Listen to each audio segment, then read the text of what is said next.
Okay, so now on this video, we'll see how we can move the robot using the keys on our keyboard.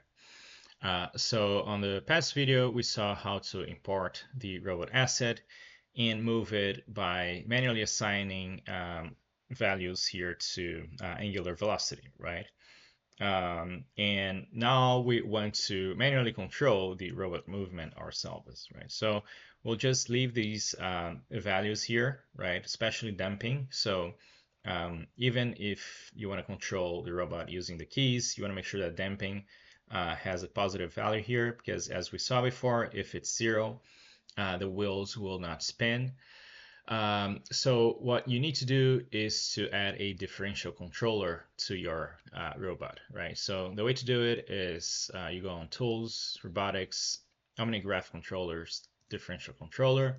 A pop-up will come over, and you have to manually assign some of the parameters here, right? So the first thing is you have to tell which robot primitive you want to move.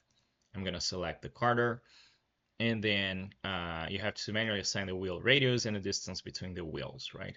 So one would think that if you import the robot asset, IsaacSim would already know what are the measurements of the object, but this is not the case, right? So it just imported like a whole bunch of pixels, and IsaacSim, at least here, it's not aware of how big the wheels are, what is the radius, what is the distance between each subcomponent. So we have to manually tell it that. So the way to do it is you click on left wheel link, can be either left or right, it doesn't matter here. And then you expand its components. There is collisions, and then you expand it. There's going to be mesh, you expand it, and there's going to be cylinder.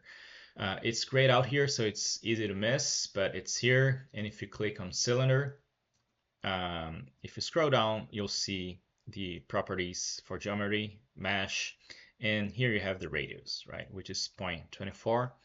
And this is a number that we want to use here.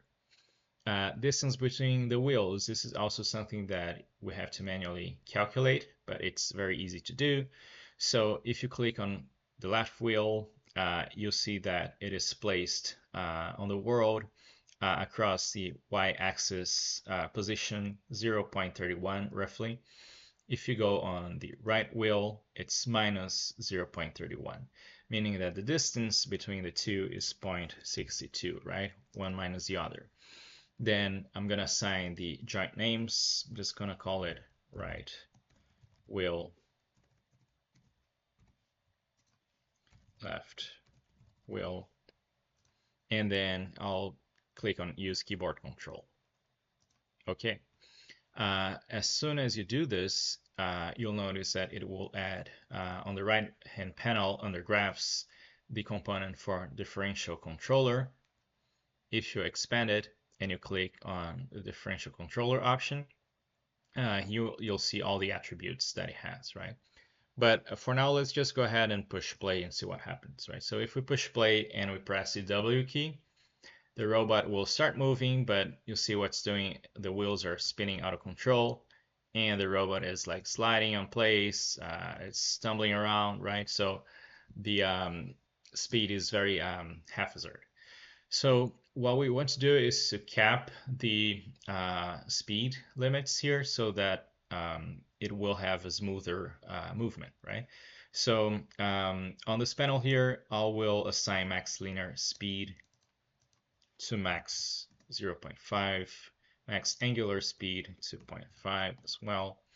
And then if we click on play, you see that now the movement is a lot smoother because it's capping the velocity, the speed up to these, right? So if I push W, it goes forward. If I push S, it goes back.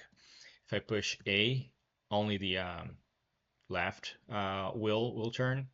If I push D, only the right wheel will turn, right? So this is a way of directing the robot using your keyboard keys and the differential controller component.